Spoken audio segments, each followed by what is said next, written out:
Hello friends, मैं हूं अजीज शेख। आप देख रहे हैं मूवी स्टॉक चैनल, जिस पर आज मैं बात करने वाला हूं ड्वेन जॉनसन की मोस्ट अवेटेड डीसी के यूनिवर्स की फिल्म ब्लैक एडम के टीजर को। हालांकि टीजर में ज्यादा डिटेल तो रिवील नहीं की गई सिवाय ब्लैक एडम के इंट्रोडक्शन के, लेकिन फिर भी कुछ डिटेलिंग ऐसी है जिस पर बात करना तो बनता ही है, क्योंकि इस फिल्म के टीजर के अलावा बिहाइंड द सीन के ट्रेलर को भी रिलीज किया गया था, जिसमें इस फिल्म से रिलेटेड कई सारी कॉन्सेप्ट आर्ट भी लोगों के सामने रखी गई, जो हमें कहीं न कहीं ये हिंट तो दे देती है कि ब्लैक एडम के इस यूनिवर्स में, आई मीन इस फिल्म में अब होने क्या वाला है। लेकिन एक बात तो मैं अभी ही क्लियर कर देता हूँ कि आप इस फिल्म को लेकर ये तो बिल्कुल भी मत सोचिएगा कि ये फिल्म सीधे जाकर शेज़ैम 2 से कनेक्ट हो जाएगी या फिर ब्लैक एडम 2 फिल्म में आपको शेज़ैम का कैरेक्टर सीधे देखने मिल जाएगा। इस चीज की कंफर्मेशन खुद ड्वेन जॉनसन के अलावा डीसी वालों ने भी कर रखी है कि पहले एक अच्छा खासा बिल्डअप किया जाएगा इन दोनों ही सुपर हीरोज के यूनिवर्स को लेकर, यानी कि ब्लैक एडम 1, 2 के बाद चांसेस हमें शेज़ैम और ब्लैक एडम के क्रॉसओवर के देखने मिलेगी, यानी कि उन दोनों कैरेक्टर्स का आपस में भिड़ना, जिसे फिलहाल तो अच्छा खासा टाइम है। लेकिन कहीं ना कहीं हमें रेफरेंस ब्लैक एडम और शेज़ैम फिल्म में तो मिलते ही रहेंगे, ताकि इससे ये दोनों ही कैरेक्टर एक दूसरे से रिलेट कर सके और हाँ, फैंस को भी इन दोनों का कनेक्शन लगे, ठीक शेज़ैम फिल्म के टीज की तरह, जिसके फिल्म में हमें ब्लैक एडम की थोड़ी सी बैक स्टोरी की डिटेल दी गई थी और फिर डिलीटेड सीन में ब्लैक एडम का टीज भी, जिस टीज में शेज़ैम की फैमिली ब्लैक एडम को अपनी फैमिली का मेंबर समझती है। लेकिन अब ब्लैक एडम का कैरेक्टर किस तरीके का होगा उसका पता तो हमें ब्लैक एडम की सोलो फिल्म देखकर ही चलेगा, जिसकी एक झलक इस टीजर में ही दिखा दी गई है कि ब्लैक एडम बिल्कुल भी फैमिली फ्रेंडली नहीं है। ऊपर से कॉमिक बुक के हिसाब से भी ये कैरेक्टर कुछ इसी तरीके का है, जिनकी डिटेल्स तो डेफिनेटली स्पॉइलर से भरी हुई ही है। इसलिए एक छोटी सी स्पॉइलर वार्निंग के साथ साथ अब बनती है एक छोटी सी रिक्वेस्ट, जो है इस चैनल को सब्सक्राइब, वीडियो को लाइक और शेयर करने की।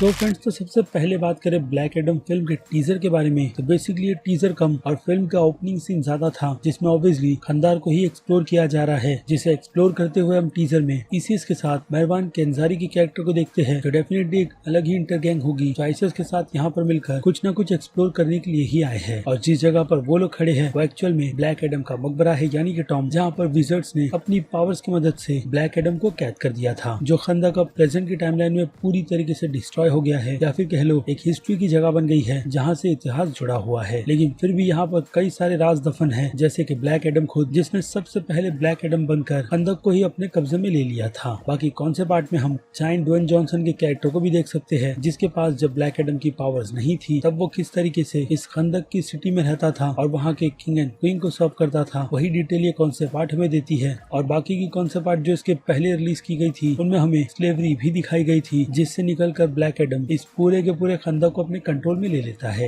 लेकिन जो पावर कॉमिक बुक में ब्लैक एडम के साथ उसका भतीजा शेयर करता है, उसे करप्ट होकर कॉमिक बुक में ब्लैक एडम उसकी सारी की सारी पावर्स खुद में ही समा लेता है, जिसने कभी भी उससे वापस रिटर्न नहीं दिया। लेकिन शेज़ैम के केस में ये चीज पूरी तरीके से डिफरेंट है, जिसकी एक्सप्लेनेशन हम ऑलरेडी शेज़ैम फिल्म में देख चुके हैं कि शेज़ैम अपनी पावर्स को किस तरीके से स्विच की तरह ऑन ऑफ करता रहता है। यहाँ तक कि एक पॉइंट पर वो 7 सिंस से लड़ने के लिए अपनी पावर्स को अपने बाकी दूसरे भाई बहनों के साथ भी बांट देता है। लेकिन ब्लैक एडम ऐसा कभी भी नहीं करता और इसलिए वो हैंड टू हैंड कॉम्बैट में उन सभी से बहुत ज्यादा स्ट्रॉन्ग है, जिसे हराने के लिए उनका टीम होना बहुत ही ज्यादा जरूरी है, जो सब मिलकर भी ब्लैक एडम पर उतना ज्यादा भारी नहीं पड़ सकते जितना ब्लैक एडम उन सभी पर पड़ता है। यानी कि शेज़ैम को ब्लैक एडम का सामना करने के लिए सारी की सारी पावर्स को खुद ही में रखना होगा, तभी जाकर वो ब्लैक एडम का सामना कर सकता है। लेकिन अगर देखा जाए तो डीसी के यूनिवर्स में ब्लैक एडम ऑब्वियसली शेज़ैम से काफी ज्यादा मैच्योर और बहुत ही ज्यादा स्मार्ट भी रहेगा, जिसे ये पावर किस तरीके से यूज करनी है और कितनी कंट्रोल में रखनी है वो भी बहुत ही अच्छी तरीके से पता रहेगा। इसलिए शेज़ैम को एक और फिल्म दी जा रही है, ताकि वो बच्चा यानी कि शेज़ैम अपनी पावर्स को और भी अच्छी तरीके से कंट्रोल करना सीख ले, क्योंकि आने वाली चीज यानी कि ब्लैक एडम से जब उसका सामना होगा वो उसके लिए बिल्कुल भी प्रिपेयर नहीं रहेगा, जिसके लिए अच्छी खासी प्रिपरेशन तो बहुत ही ज्यादा जरूरी है। दूसरी तरफ इसी बीच ब्लैक एडम को भी अच्छा खासा टाइम मिल जाएगा इस प्रेजेंट की टाइमलाइन को समझने का, जहाँ पर अभी टीजर के अकॉर्डिंग उसे इसिस ने उठाया है, वही शेज़ैम के मैजिक वर्ड्स को बोलकर। जहाँ पर मेंजार कंजारी का कैरेक्टर अपनी टीम के साथ इसिस के साथ क्यों आया है उस पर तो फिलहाल अगर कुछ थियरी के हिसाब से बात करें तो हो सकता है कि इसिस ही वो शख्स हो जिसने उन सभी को यहाँ पर एक लालच के तौर पर ही लाया होगा, क्योंकि इसिस का कैरेक्टर डीसी के यूनिवर्स में ब्लैक एडम के कितने ज्यादा करीब है ये बात मुझे आपको बताने की जरूरत बिल्कुल भी नहीं। और हो सकता है कि इसिस खंदक के टाइम पीरियड की ही रहे, जो खुद को सर्वाइव करने में पूरी तरीके से कामयाब रही है, इसलिए उसे उम्मीद ब्लैक एडम को फिर से जिंदा करने की थी, जो चीज हम उसे यहाँ पर करते हुए भी देखते हैं, खास करके खंदक के लिखे गए वही एंशिएंट वर्ड्स जिन्हें वो वहाँ पर पढ़ रही है। इसके अलावा इंटरेस्टिंग चीज ये भी है अगेन कॉन्सेप्ट आर्ट के अकॉर्डिंग कि शायद से ये सीरीज पास्ट की टाइमलाइन में भी अच्छा खासा फोकस रखकर हमें ब्लैक एडम के ही पास यानी कि ओरिजिन से रिलेटेड कई सारी डिटेल्स भी दिखाएगी कि एक्चुअल में ब्लैक एडम के साथ उस टाइमलाइन में हुआ क्या था और कैसे उसके कदम ने विज़र्ड्स को उसके अगेंस्ट कर दिया, जिसमें कॉमिक बुक से अगर कुछ हटकर किया जाएगा तो ही फैंस को बहुत ही ज्यादा मजा आएगा,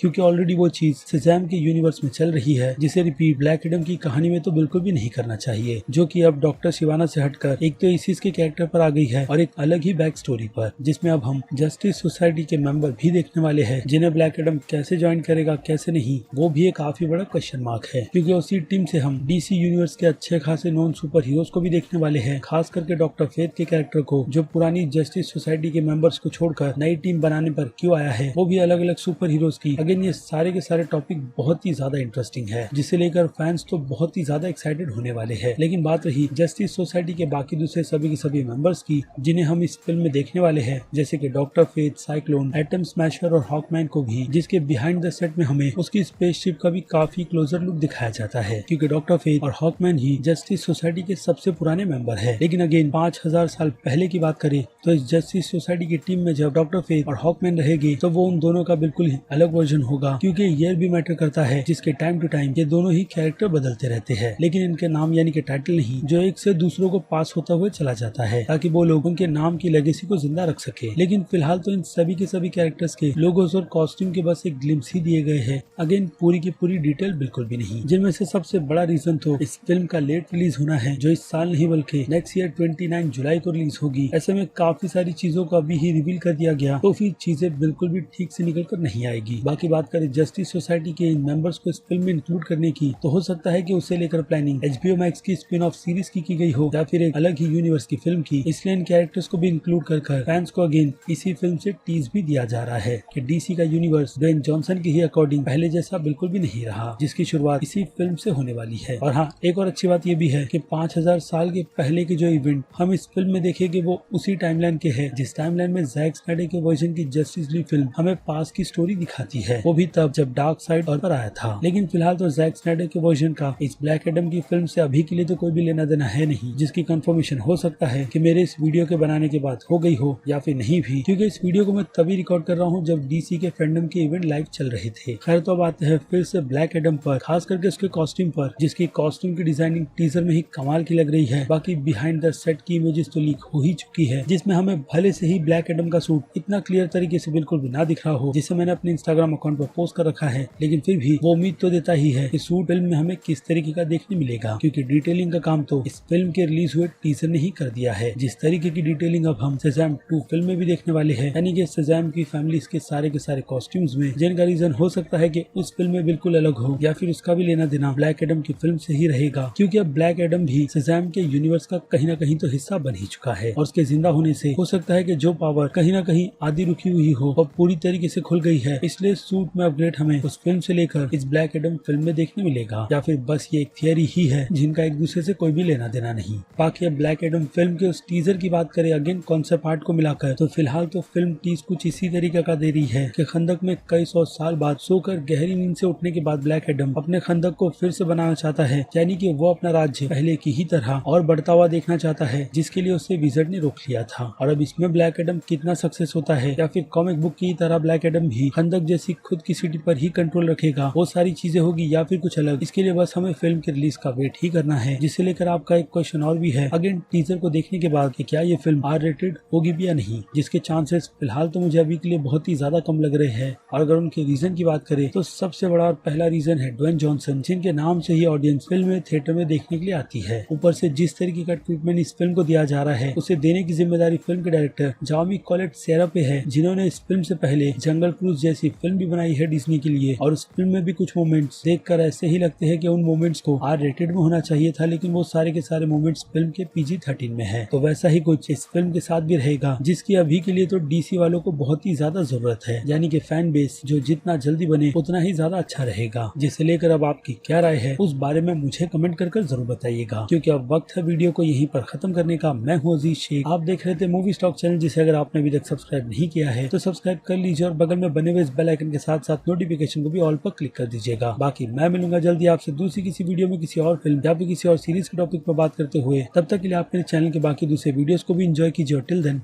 बाय।